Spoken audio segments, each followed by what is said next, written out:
Hello student, जय हिंद। जैसा कि आप लोगों ने पहला मॉक टेस्ट दिया, उस मॉक टेस्ट में बहुत सारे कॉन्सेप्चुअल क्वेश्चन थे जिसके वीडियो सोल्यूशन को हम लोगों ने इस वीडियो में दिया है। बहुत सारे कॉन्सेप्ट और अच्छे ट्रिक्स के साथ ये क्वेश्चन वीडियो बनाए गए हैं। आशा है कि आप लोगों को ये वीडियो पसंद आएगा।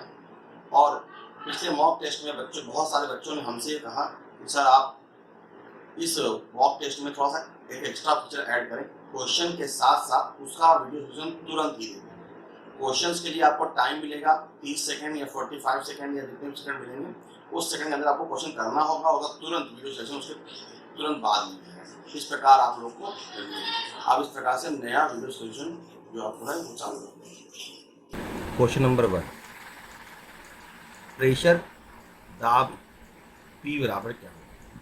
तो अक्सर बच्चों को पता रहता है कि P इक्वल टू जो होता है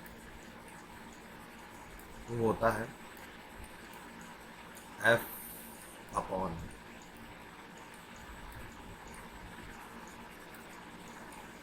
प्रेशर यानी दाब इक्वल टू बल बटे क्षेत्रफल होता है, जो कि हर केस में सही हो ऐसा नहीं है।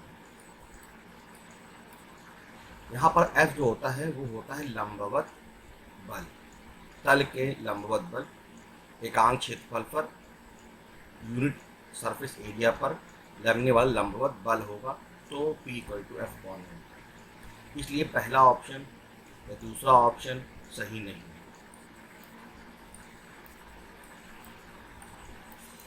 अब आती है थर्ड और फोर्थ की बात। फोर्थ वाले में perpendicular component of vector area लिया गया है।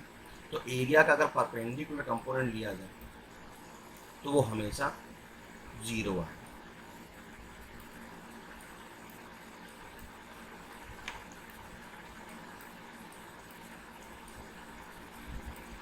इसलिए ये भी आंसर गलत है। तो सही कौन सा है? तीसरा। फोर्स का परपेंडिकुलर कंपोनेंट और एरिया मॉड में होना चाहिए, यानी उसका सिर्फ मापांक लेना है, मॉडुलस लेना है और फोर्स का परपेंडिकुलर कंपोनेंट ही लेना है। आइए हम एक बात और बताते हैं जिससे आपको एक चीज क्लियर हो सकेगा।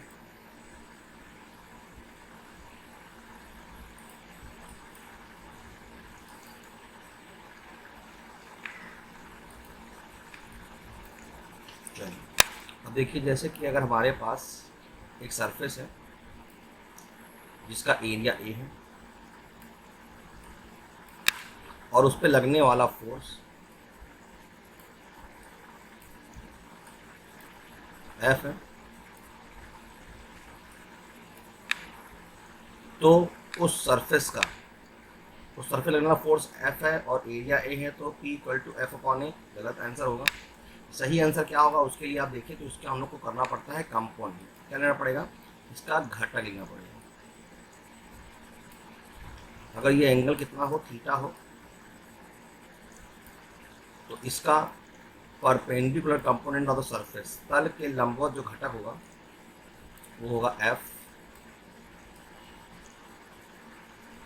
कॉस थीटा, और इसके अपॉन में जब हम लोग एरिया रखेंगे तो बनेगा फोर्स, तो बनेगा प्रेशर, दाब।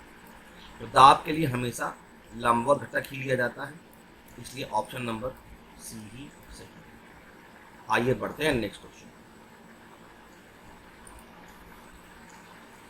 दूसरा क्वेश्चन में आपके लिखा हुआ है, द्रव से भरे पात्र की तली में दाब निर्भर करता है। सभी को पता है कि जो प्रेशर का फार्मूला होता है, दाब का जो फार्मूला होता है वो P इक्वल टू होता है H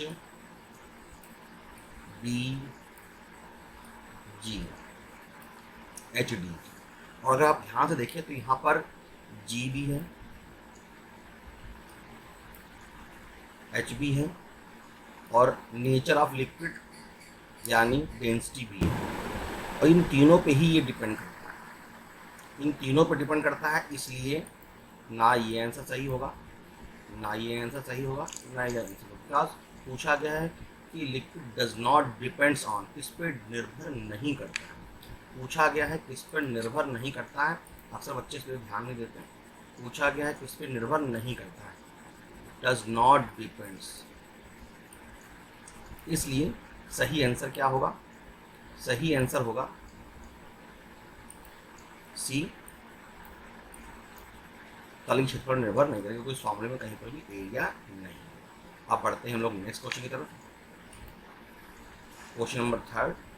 इसमें अगर आप ध्यान से देखें तो इसमें एक फिगर दिया हुआ है, एक चित्र दिया गया है। इस चित्र में 3 अलग अलग बिंदु दिए गए हैं, ए, बी एंड सी, और पूछा गया है इन पॉइंट्स पर प्रेशर क्या होगा, इन पॉइंट्स पर दाब कितना होगा।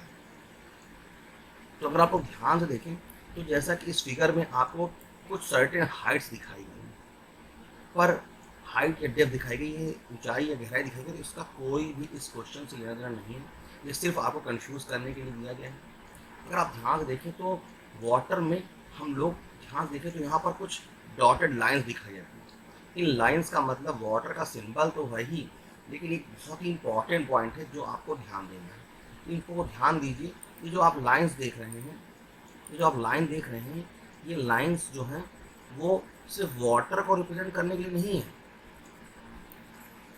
बल्कि ये इक्वी प्रेशर लाइन को रिप्रेजेंट करती है, समान दाब को निरूपित करती है। ये इक्वी प्रेशर लाइन है।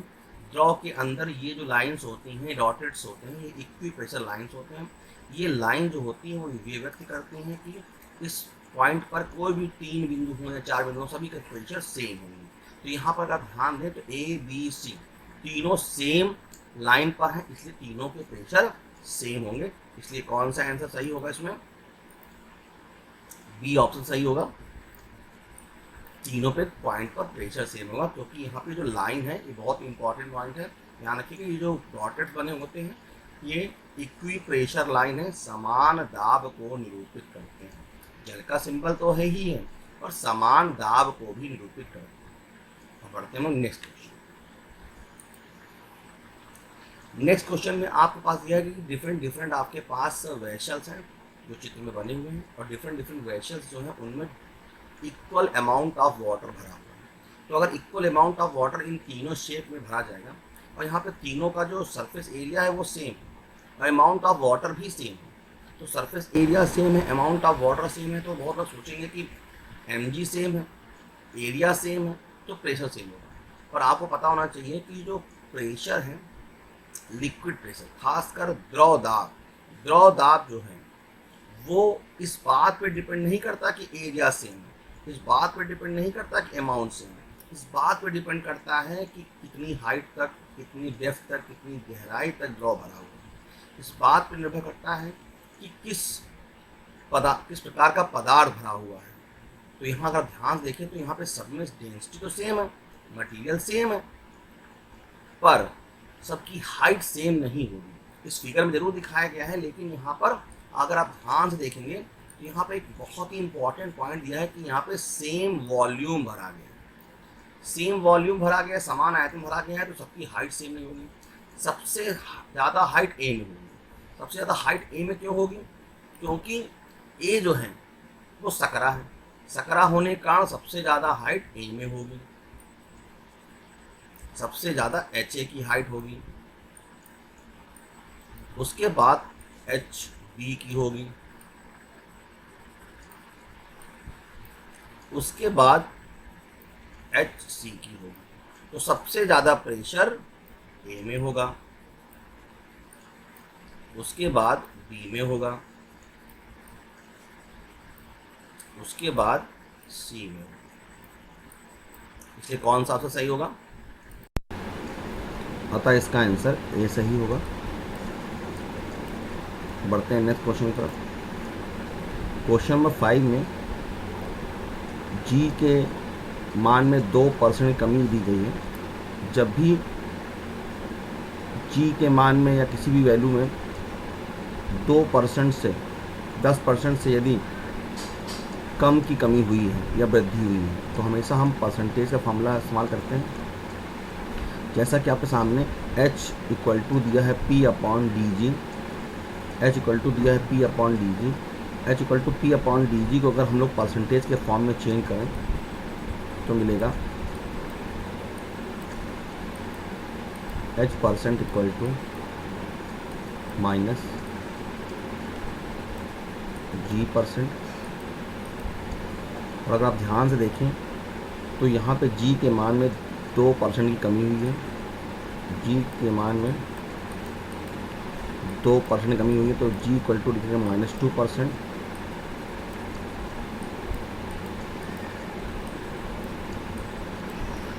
इसलिए अगर जी की जगह पे -2 रखेंगे तो +2% हमें मिलेगा, अर्थात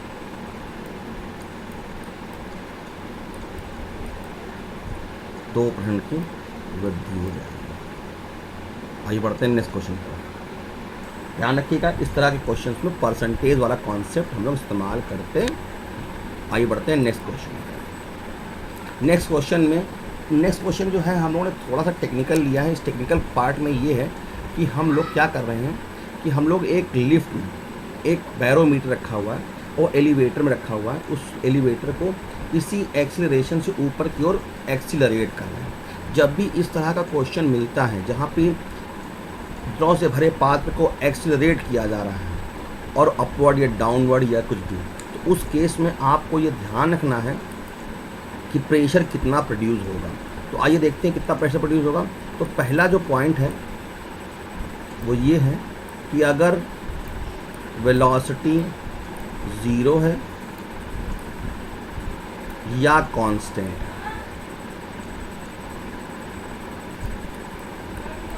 है तो फिर P इक्वल टू मिलेगा H D G।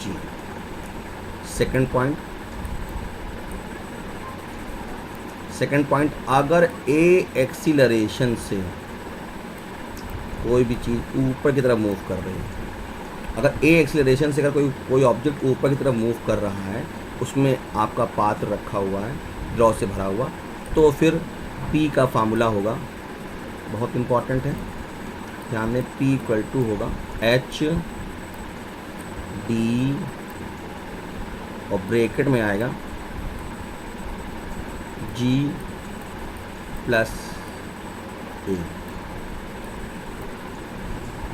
तो अगर आप यहाँ देखें तो G में A ऐड हुआ है, G में A ऐड हुआ तो यानी यहाँ पे G बढ़ जाएगा, तो प्रेशर बढ़ जाएगा, और जब प्रेशर बढ़ेगा तो जाहिर सी बात है हाइट भी अधिक प्राप्त होगी। और देखें, अगर मान लीजिए थर्ड पॉइंट में अगर ये लिफ्ट A एक्सीलरेशन से नीचे की तरफ मूव कर रहे हैं, तो जहाँ ये प्लस है वहाँ पर माइनस होगा। तो इस तरह से कौन सा आंसर होगा कि इसकी जो वैल्यू होगी वो 76 सेंटीमीटर से अधिक प्राप्त होगी। चलते हैं नेक्स्ट क्वेश्चन की तरफ। नेक्स्ट क्वेश्चन बिल्कुल सेम कॉन्सेप्ट पर बेस्ड है, जैसा क्वेश्चन नंबर 6 था वैसे ही क्वेश्चन नंबर 7 है। बस इसमें क्या किया गया है, बकेट ऑफ जो वाटर से फुल बकेट है उसे फ्री फॉल कर दिया गया, अंडर ग्रेविटी मुक्त रूप से गिरा दिया गया, छोड़ दिया गया किसी हाइट से। तो जब भी किसी वस्तु को मुक्त रूप से गिराया जाता है तो उसमें लगने वाला एक्सीलरेशन जो होता है वो G के इक्वल, और मोशन डाउनवर्ड है, इसलिए नेट फोर्स, नेट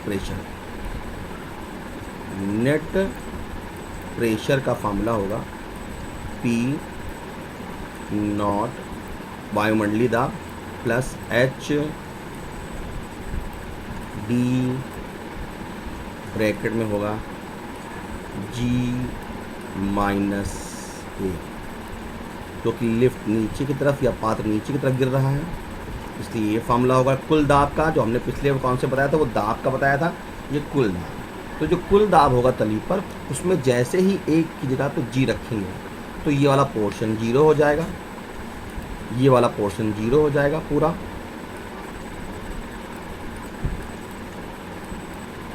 जीरो हो जाएगा। इसलिए आंसर क्या आएगा, P नॉट, यानी आंसर A सही है। अब बढ़ते हैं नेक्स्ट क्वेश्चन की तरफ। नेक्स्ट क्वेश्चन में वही फार्मूला जो हमने आपको बताया था, बस इसमें नेट प्रेशर पूछा गया है, कुल दाब पूछा गया है। कुल दाब पूछे जाने के कारण यहाँ पर जो फार्मूला होगा, ऊपर की तरफ लिफ्ट मूव कर रही है, ऊपर की तरफ एलिवेटर जा रहा है, इसलिए इसका नेट प्रेशर जो होगा उसमें जी प्लस ए होगा, अगर डाउनवर्ड जा रहा होता तो जी माइनस ए हो रहा होता, और अगर मूव ना कर रहा होता तो फिर पी होगा एच डी से। इसलिए कौन सा आंसर होगा, क्योंकि लिफ्ट या पात्र ऊपर की तरफ एक्सलरेट हो रहा है, इसलिए डी ऑप्शन सही होगा। आइए बढ़ते हैं नेक्स्ट क्वेश्चन की तरफ। ये क्वेश्चन नंबर 9 जो है ये थोड़ा सा टेक्निकल ज़्यादा है, टफ भी है, तो आप हो सकता हो तो इसी से एग्ज़ाम में छोड़ने का प्रयास करें। पर अगर आपको लगता है कि नहीं हम इस क्वेश्चन करना ही चाहते हैं तो थोड़ा ध्यान दें। आते हैं हम इस चित्र की तरफ, थोड़ा ध्यान से देखें। तो हमसे पूछा गया है कि इस आयताकार पात्र में पूर्णतः जल भरा हुआ है और क्षैतिज डायरेक्शन में, हॉरिजॉन्टल डायरेक्शन में एक्सीलरेट हो रहा है। तो बहुत ध्यान से देखेंगे तो एक एक पॉइंट हम आपको बताना चाहते हैं कि ये जो डी पॉइंट है, इस डी पॉइंट पे केवल एटमॉस्फेरिक प्रेशर ही वर्क कर रहा है। क्यों? क्योंकि यहाँ पर ना तो हाइट ऑफ कॉलम है, ना ही यहाँ पर कोई मास ऑफ लिक्विड है, इसलिए यहाँ पर सिर्फ और सिर्फ एटमॉस्फेरिक प्रेशर ही है। लेकिन सी की अगर बात करें तो इसमें एटमॉस्फेरिक प्रेशर के साथ साथ हाइट ऑफ कॉलम भी है, यहाँ पे गहराई भी है, इसलिए यहाँ पे दो दाब हैं। एक तो एटमॉस्फेरिक प्रेशर है, दूसरा यहाँ पर हाइट भी है। यहाँ पे सिर्फ एटमॉस्फेरिक प्रेशर है, तीनों। और यहाँ एटमॉस्फेरिक प्रेशर के साथ साथ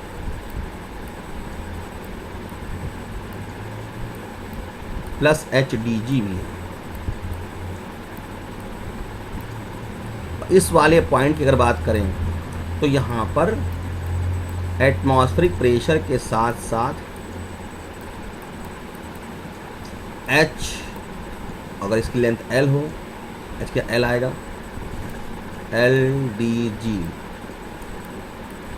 लगेगा। और इस पॉइंट पर एक्सीलरेशन भी वर्क करेगा, एटमॉस्फेरिक प्रेशर भी वर्क करेगा, हाइट ऑफ कॉलम भी वर्क करेगा, यानी तीनों पार्ट वर्क करेंगे। इसलिए सबसे ज़्यादा प्रेशर बी पर होगा, यानी बी वाला ऑप्शन क्या है, मतलब ए वाला ऑप्शन सही है।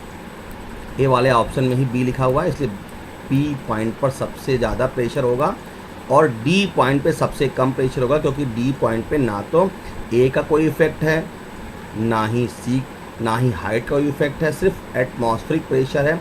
इसलिए डी पर प्रेशर मिनिमम होगा, डी पर प्रेशर मिनिमम होगा, मिनिमम प्रेशर होगा।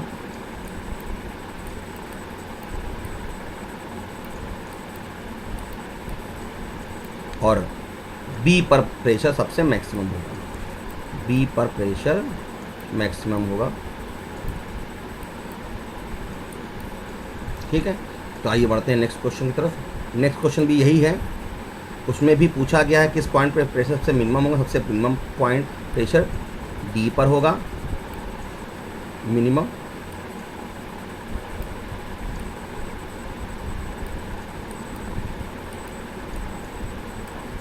और सबसे ज़्यादा प्रेशर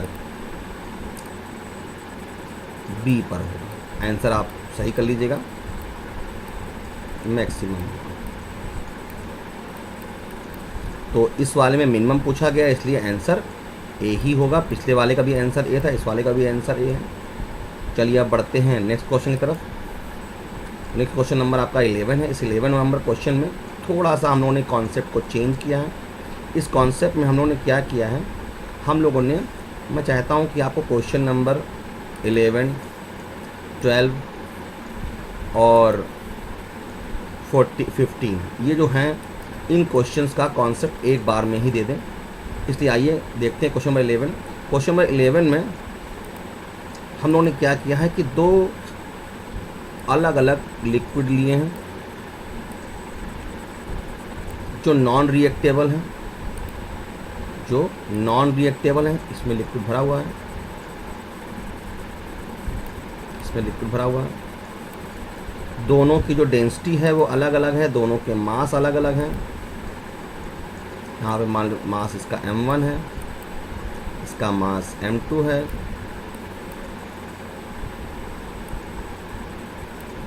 इसकी डेंसिटी ρ1 है, इसकी डेंसिटी ρ2 है, इसका वॉल्यूम V1 है, इसका वॉल्यूम V2। अगर इन्हें मिक्स कर दिया जाए, अगर इन्हें मिला दिया जाए, तो इस मिक्सचर का, तो इस मिक्सचर का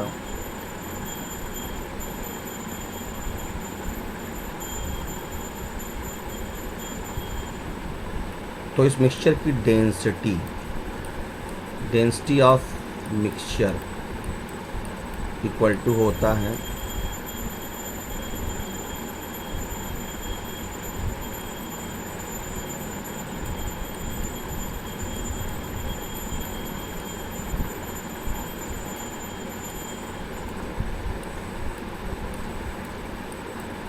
तो इस मिश्रण का घनत्व होता है total mass upon total volume.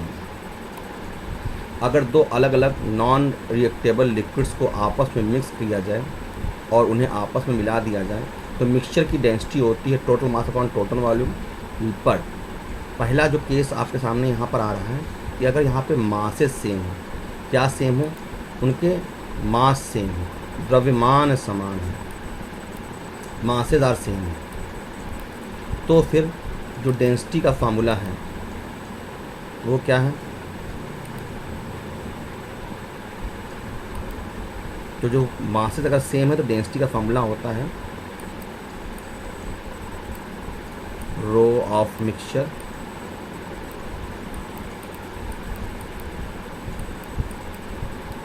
To rho 1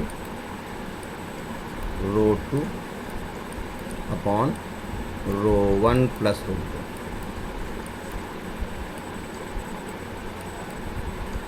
इसलिए सी वाला ऑप्शन सही होगा। मास अगर सेम होंगे तो ये आएगा, और अगर वॉल्यूम सेम हो तो फिर आपका ए ऑप्शन सही होगा। तो यहाँ पर कौन सा ऑप्शन सही है, सी, क्योंकि यहाँ पर मासेस सेम है इसलिए ये सेम है। तो अगर मासेस सेम हो तो ये फार्मूला आता है, और अगर वॉल्यूम सेम हो तो रो 1 प्लस रो 2 अपॉन 2 आता है। जैसा कि नेक्स्ट क्वेश्चन में आपसे पूछा गया है कि अगर यहाँ पर सेम वॉल्यूम, अगर यहाँ पर सेम वॉल्यूम यानी समान आयतन दिए हों और डेंसिटी रो 1 रो 2 हो तो मिक्सचर की डेंसिटी जो होगी, डेंसिटी ऑफ मिक्सचर जो होगा वो रो 1 प्लस रो 2 अपॉन 2।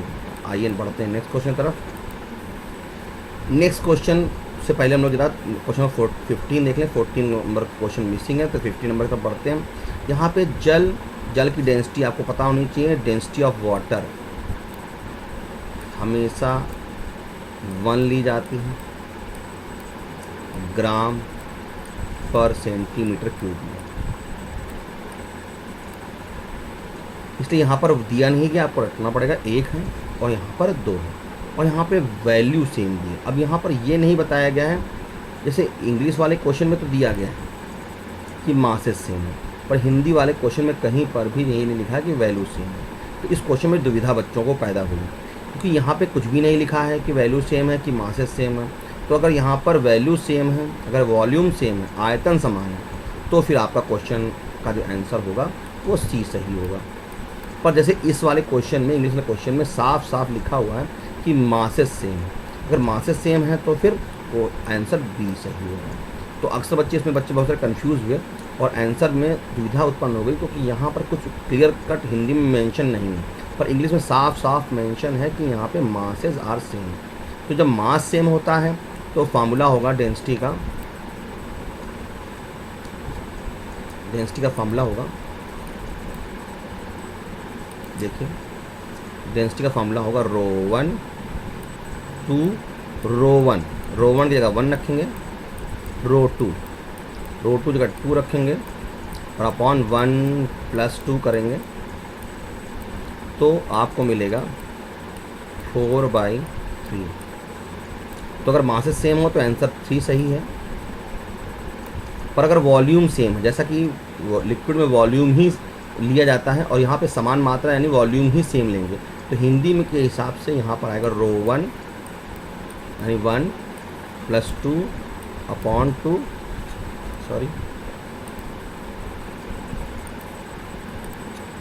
रो 1 प्लस रो 2 अपॉन 2 तो आंसर आएगा 3/। तो अगर वॉल्यूम सेम होता तो आता 3/2, और अगर डेंस मासेस सेम है तो आएगा 4/2। इसीलिए इस क्वेश्चन में बच्चों को काफ़ी दिक्कत हो गई, क्योंकि यहाँ पर इंग्लिश हिंदी की जो लैंग्वेज है उसमें थोड़ा डिफरेंसेस मिला हुआ है। आइए बढ़ते हैं क्वेश्चन नंबर 30 पर, क्योंकि 14 हम लोग का मिस हो गया है। अब बात आती है यहाँ पे एक बर्फ़ है जिसकी डेंसिटी रो है, यानी डेंसिटी ऑफ आइस रो है और डेंसिटी ऑफ वाटर सिग्मा है, और बर्फ़ का जो मास है वो m है। तो आप यहाँ ध्यान दें, अगर बर्फ़ यानी आइस का मास हर टाइम सेम रहे, चाहे वो लिक्विड फॉर्म में हो चाहे वो सॉलिड फॉर्म में हो, इसलिए मासेस आर सेम होगा। तो सबको पता है कि डेंसिटी इक्वल टू होता है मास अपॉन वॉल्यूम, इसलिए वॉल्यूम इक्वल टू होगा mass upon density. Density rho ले लें, क्योंकि ये वॉल्यूम आपका आइस का है, ये जो वॉल्यूम है वो आइस का है,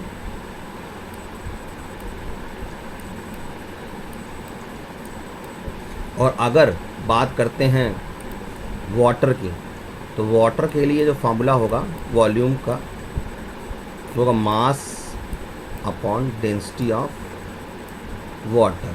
तो यहाँ जो वॉल्यूम मिलेगा उसका फॉर्मूला आपके सामने है। अब इन दोनों को अगर माइनस कर दें तो हमें क्या मिलेगा, तो हमें मिल जाएगा change in volume. Change in volume, आयतन में होने वाला परिवर्तन। तो आप देखिए दोनों में कॉमन ले लें हम लोग इस m को, तो क्या मिलेगा भाई, जिसकी डेंसिटी ज़्यादा होगी उसकी वैल्यू कम आएगी, और जिसकी डेंसिटी मतलब कम होगी उसकी वैल्यू ज़्यादा आएगी। इसलिए आपका ऑप्शन में आएगा यहाँ पर, क्योंकि यहाँ पर आइस का वॉल्यूम ज़्यादा होता है देन कंपेरिजन टू वाटर, क्योंकि डेंसिटी ऑफ आइस जो होती है वो थोड़ी कम होती है देन कंपेरिजन, क्योंकि डेंसिटी ऑफ आइस जो है, डेंसिटी ऑफ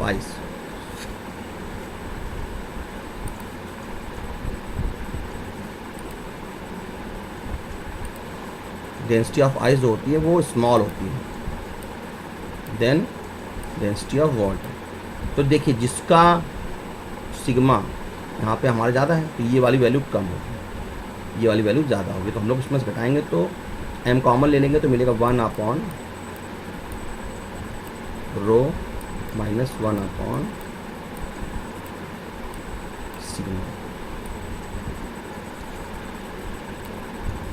तो इस वाले केस के हिसाब से आंसर नंबर डी सही होगा। क्वेश्चन नंबर 16, टेम्परेचर के इंक्रीमेंट पर किसी भी लिक्विड के डेंसिटी में क्या चेंज होता है, किसी भी द्रव के या पिंड के घनत्व में क्या परिवर्तन होता है। तो ताप वृद्धि करने पर हमेशा ही वॉल्यूम में इंक्रीमेंट होता है और मास सेम रहता है, द्रव्यमान समान रहता है, इसलिए डेंसिटी घटेगी। डेंसिटी घट जाती है, इसलिए आपके पास जो ऑप्शन होगा वो ऑप्शन नंबर बी सही होगा, क्योंकि इसी में माइनस लगा हुआ है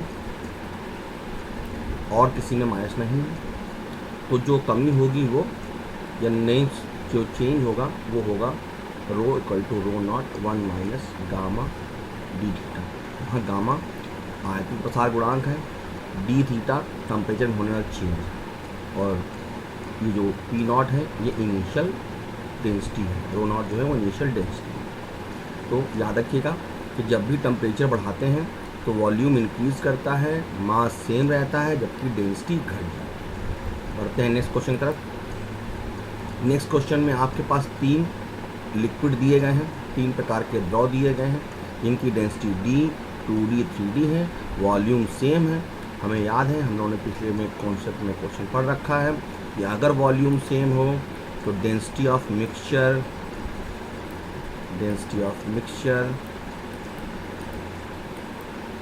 होता है ρ1 प्लस ρ2 प्लस ρ3/3। तो यहाँ पर एक है ρ1D है, फिर 2D है,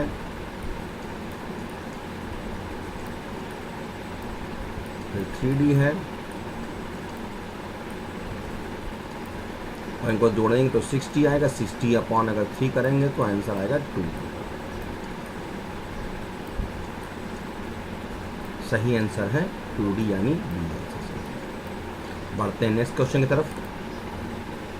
नेक्स्ट क्वेश्चन नंबर 18 जो है, इसमें प्योर एक सिंपल कॉन्सेप्ट है जो आपको ध्यान रखना है कि अगर किसी भी लिक्विड जो चारों तरफ से बंद है, क्लोज्ड वेसल में है, क्लोज्ड पाइप में है, उसके किसी एक पॉइंट पर, किसी एक बिंदु पर अगर दाब उत्पन्न किया गया, जैसे यहाँ पर गैस के अंदर वायु प्रवाहित किया जाए यानी प्रेशर प्रोड्यूस किया जाए, तो वो प्रेशर सभी डायरेक्शन में इक्वली रूप से डिस्ट्रीब्यूट हो जाता है, जैसा कि पास्कल थ्योरम कहती है। पास्कल थ्योरम कहती है कि अगर किसी द्रव के किसी एक बिंदु पर प्रोड्यूस किया गया प्रेशर सभी पॉइंट्स पर इक्वली डिस्ट्रीब्यूट हो जाता है, इसलिए कौन सा आंसर।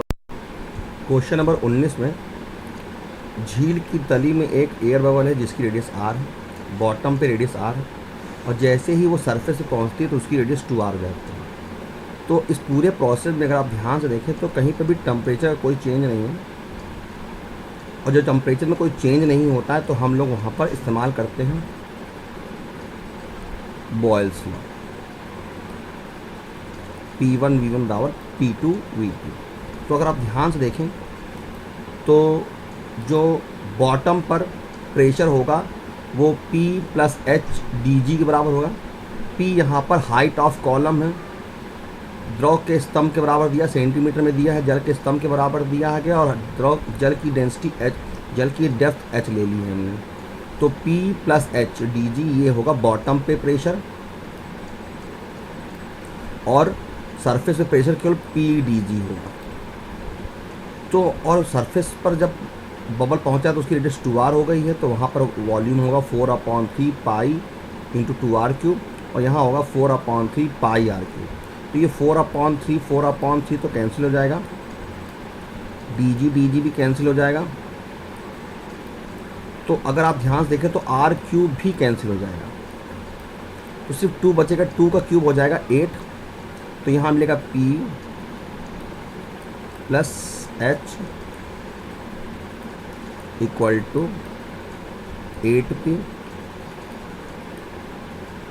और अगर इसको P माइनस कर देंगे तो आ जाएगा 7। तो सही आंसर क्या होगा 7P। इस पूरे प्रोसेस में प्रेशर सेम था, टेम्परेचर सेम था, इसलिए हम लोगों ने यहाँ पे बॉयल्स लॉ का इस्तेमाल किया। अब बढ़ते हैं नेक्स्ट क्वेश्चन 20 तरफ, आखिरी क्वेश्चन तरफ। क्वेश्चन नंबर 20 में अगर आपने ध्यान से दिया हो तो यहाँ पर साफ साफ कह रहा है कि जो प्रेशर ऑफ लिक्विड है हाफ डेप्थ पर, आधी गहराई पर जो दाब है, कुल दाब जो है वो झील की जो तली है यानी बॉटम ऑफ लेक है उसके 2/3 है। तो आपको पता होना चाहिए पहली बात तो यहाँ पर कि जो एटमॉस्फेरिक प्रेशर होता है उसकी वैल्यू कितनी होती है 10⁵ न्यूटन पर मीटर स्क्वायर, और आधी गहराई पर दाब P1 हाफ डेप्थ पर जो नेट प्रेशर होगा वो होगा P0 प्लस H/2 dg, और इसमें होगा P0 प्लस H dg। अब अकॉर्डिंग टू क्वेश्चन, जो क्वेश्चन कह रहा है उसके अनुसार क्या है कि जो P1 है वो 2/3 P है। तो जैसे ही इसको रख कर इसको हम लोग सॉल्व करेंगे तो हमें आंसर आ जाएगा 20 मीटर। ये सॉल्व कर लीजिएगा क्योंकि कैलकुलेशन काफ़ी ज़्यादा है। आप इसको रख के जैसे सॉल्व करेंगे तो आपको 20 मीटर, क्योंकि P0 जगह पर रखा जाएगा और D की जगह रखा जाएगा 10⁻3। रख के सॉल्व कर लीजिएगा इसको, आंसर 20 मीटर आ जाएगा। G तो आप जानते ही हैं, G की वैल्यू 10 रख लेंगे हम लोग, तो हल करने पर आपका 20 मीटर आंसर आ जाएगा। सारे ही क्वेश्चंस के हमने आंसर आपको दे दिए हैं। अगर आपको ये वीडियो पसंद आई हो तो इसको लाइक करें और सब्सक्राइब करें और ज़्यादा लोगों को शेयर करें ताकि ज़्यादा लोगों को फ़ायदा हो सके। आप लोगों के बहुत सारे कमेंट भी आए हैं इन सब क्वेश्चंस को लेकर। जो अगला मॉक टेस्ट हम आपको देंगे उस मॉक टेस्ट में हम क्वेश्चन के समय को देने के साथ साथ उसका तुरंत उसका सलूशन भी प्रोवाइड करेंगे। तो तो अगला जो मॉक टेस्ट होगा उसमें क्वेश्चन के साथ तुरंत उसका आंसर भी वीडियो के साथ होगा, और वीडियो थोड़ा लंबा ना हो जाए इसलिए हम कोशिश करेंगे कि उसकी जो विड्थ हो वो थोड़ी छोटी रखी जाए, और 20 क्वेश्चंस ही दिए जाएंगे। और अगला जो मॉक टेस्ट होगा, मॉक टेस्ट 2, वो बॉयंसी और फ्लो ऑफ लिक्विड की तरफ बढ़ेगा। तो ध्यान रखें, अगला जो मॉक टेस्ट है वो आपका बॉयंसी तथा उसकी तरफ बढ़ रहा है, तो आप लोग मन लगा के पढ़ें। उत्प्लावन बल और द्रवों की तरफ बढ़ रहा है, फ्लो ऑफ लिक्विड की तरफ बढ़ रहा है, उसको आप ध्यान से देखते चलें। तो next question, next mock test के लिए तैयार रखें। नेक्स्ट मॉक टेस्ट में हम लोग क्वेश्चन के साथ तुरंत उसका सलूशन भी प्रोवाइड करेंगे, क्योंकि काफ़ी बच्चों ने इस तरह की मांग की है कि क्वेश्चन के साथ तुरंत उसका सलूशन भी वीडियो में दे दिया जाए। तो अब मैं आपके साथ ऐसा ही करूँगा, क्वेश्चन के तुरंत बाद उसका वीडियो सलूशन भी प्रोवाइड कर दूँगा। जय हिंद।